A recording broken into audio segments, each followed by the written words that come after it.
ಚಲಿಸುವ ಮೋಡಕ್ಕೆ ಹೆದರದ ಸೂರ್ಯನಂತೆಯಂತಹ ಕಷ್ಟ ಬಂದರು ಎದೆಗುಂದದ ಮೇಷರಾಶಿಯವರೇ ನಮಸ್ಕಾರ. ಸ್ವಾಗತ. ಫೆಬ್ರವರಿ 2026ಕ್ಕೆ ಈ ತಿಂಗಳು ನಿಮ್ಮ ಪಾಲಿಗೆ ಒಂದು ಅಗ್ನಿ ಪರೀಕ್ಷೆ ಮತ್ತು ಅಮೃತಗಳಿಗೆ ಎರಡೂ ಆಗಿರಲಿದೆ. ಒಂದು ಕಡೆ ಗ್ರಹಗಳ ಸೇನಾಧಿಪತಿ ಮಂಗಳ ಮತ್ತು ಕರ್ಮದಾತ ಶನಿಯ ಆಟ ನಿಮ್ಮ ಬದುಕಿನಲ್ಲಿ ದೊಡ್ಡ ತಿರುವು ತರಲಿದೆ. ನಿಮ್ಮ ಶ್ರಮಕ್ಕೆ ಪ್ರತಿಫಲವಾಗಿ ಚಿನ್ನದಂತಹ ಅವಕಾಶಗಳು ನಿಮ್ಮದಾಗಲಿವೆ. ಆದರೆ ಎಚ್ಚರ, ನಿಮ್ಮ ಕಾಲ ಕೆಳಗೆ ಹರಿಯುವ ನೀರು ಯಾವಾಗ ಪ್ರವಾಹವಾಗಿ ನಿಮ್ಮನ್ನು ಸುತ್ತುವರಿಯುತ್ತದೋ ತಿಳಿಯುವುದಿಲ್ಲ. ಯಾವುದು ಆ ಹಠಾತ್ತನ ಲಾಭ, ಯಾವುದು ಆ ಗುಪ್ತವಾಗಿ ಕಾಡುವ ಸಮಸ್ಯೆ? ಫೆಬ್ರವರಿ ತಿಂಗಳು ನಿಮಗೆ ಸಿಹಿ ಹಂಚುತ್ತಾ ಅಥವಾ ಕಹಿ ಉಣಿಸುತ್ತಾ? ಈ ಎಲ್ಲ ರಹಸ್ಯಗಳನ್ನು ಭೇದಿಸಲು ಈ ವಿಡಿಯೋವನ್ನು ಕೊನೆಯವರೆಗೂ ನೋಡಿ. ತಪ್ಪದೆ ಜೈ ಆಂಜನೇಯ ಎಂದು ಕಾಮೆಂಟ್ ಮಾಡಿ.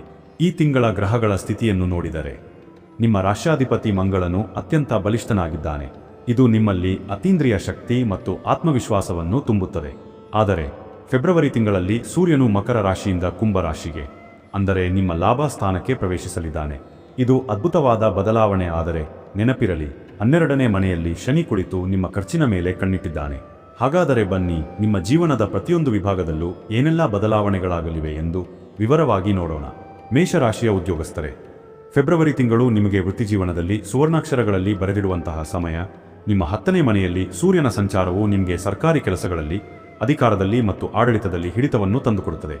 ನೀವು ಕಳೆದ ಹಲವು ತಿಂಗಳುಗಳಿಂದ ಯಾವ ಬಡ್ತಿಗಾಗಿ ಕಾಯುತ್ತಿದ್ದೀರೋ ಅಥವಾ ಯಾವ ಪ್ರಾಜೆಕ್ಟ್ ನಿಮ್ಮ ತಲೆನೋವಾಗಿತ್ತೋ ಅದು ಈ ತಿಂಗಳು ಸುಲಲಿತವಾಗಿ ಬಗೆಹರಿಯಲಿದೆ.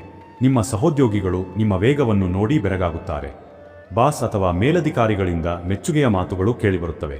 ವಿಶೇಷವಾಗಿ ಪೊಲೀಸ್, ಸೇನೆ ಅಥವಾ ತಾಂತ್ರಿಕ ಕ್ಷೇತ್ರದಲ್ಲಿರುವವರಿಗೆ ಇದೊಂದು ಅದೃಷ್ಟದ ಮಾಸ.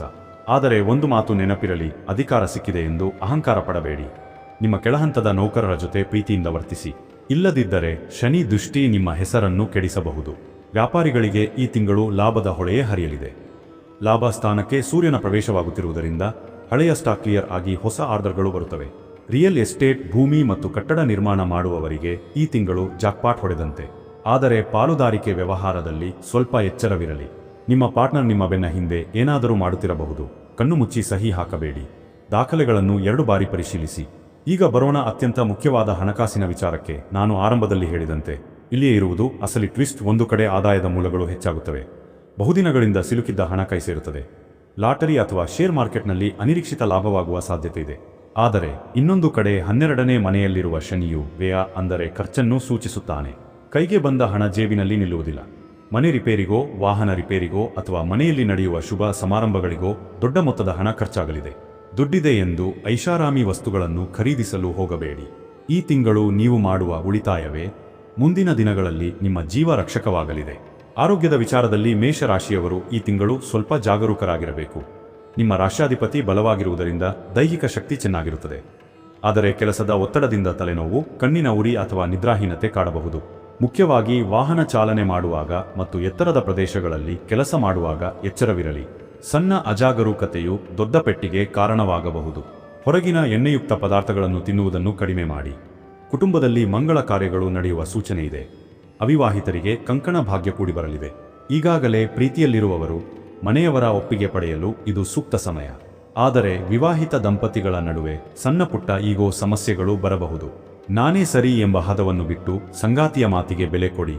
ಇಲ್ಲದಿದ್ದರೆ ಸಣ್ಣ ಬೆಂಕಿ ದೊಡ್ಡದಾಗಿ ಉರಿಯಬಹುದು. ವಿದ್ಯಾರ್ಥಿಗಳಿಗೆ ಇದು ಏಕಾಗ್ರತೆಯ ಸಮಯ. ಸ್ಪರ್ಧಾತ್ಮಕ ಪರೀಕ್ಷೆಗಳಿಗೆ ತಯಾರಾಗುತ್ತಿರುವವರು ಫೆಬ್ರವರಿಯಲ್ಲಿ ಶುಭ ಸುದ್ದಿಯನ್ನು ಕೇಳಬಹುದು. ನಿಮ್ಮ ಕಠಿಣ ಪರಿಶ್ರಮಕ್ಕೆ ತಕ್ಕ ಪ್ರತಿಫಲ ಸಿಕ್ಕೇ ಸಿಗುತ್ತದೆ. ಆದರೆ ಮೊಬೈಲ್ ಮತ್ತು ಸ್ನೇಹಿತರ ಸಹವಾಸದಿಂದ ಸ್ವಲ್ಪ ದೂರವಿದ್ದರೆ ಗೆಲುವು ನಿಮ್ಮದೇ. ಈಗ ವಿಷಯದ ಗಂಭೀರ ಭಾಗಕ್ಕೆ ಬರೋಣ. ಫೆಬ್ರವರಿ ತಿಂಗಳಲ್ಲಿ ನಿಮ್ಮ 12ನೇ ಮನೆಯು ಸಕ್ರಿಯವಾಗಿರುವುದರಿಂದ ಅಜ್ಞಾತ ಭಯ ನಿಮ್ಮನ್ನು ಕಾಡಬಹುದು. ಏನೋ ಕಳೆದುಕೊಳ್ಳುತ್ತೇನೆ, ಯಾರೋ ನನ್ನ ವಿರುದ್ಧ ಸಂಚು ಮಾಡುತ್ತಿದ್ದಾರೆ ಎಂಬ ಭಾವನೆ ಬರುತ್ತದೆ. ರಾತ್ರಿ ವೇಳೆ ಕೆಟ್ಟ ಕನಸುಗಳು ಬೀಳಬಹುದು. ಯಾರನ್ನೂ ಅತಿಯಾಗಿ ನಂಬಬೇಡಿ.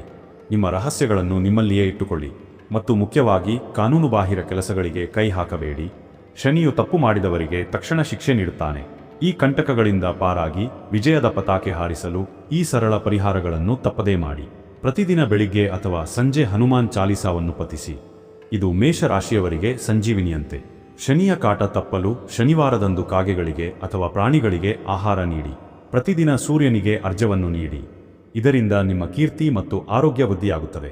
ಹಾಗೂ ಫೆಬ್ರವರಿ ತಿಂಗಳಲ್ಲಿ ಯಾವುದಾದರೂ ಒಂದು ಮಂಗಳವಾರ ಕೆಂಪು ವಸ್ತ್ರ ಅಥವಾ ತೊಗರಿಬೇಳೆಯನ್ನು ದಾನ ಮಾಡಿ.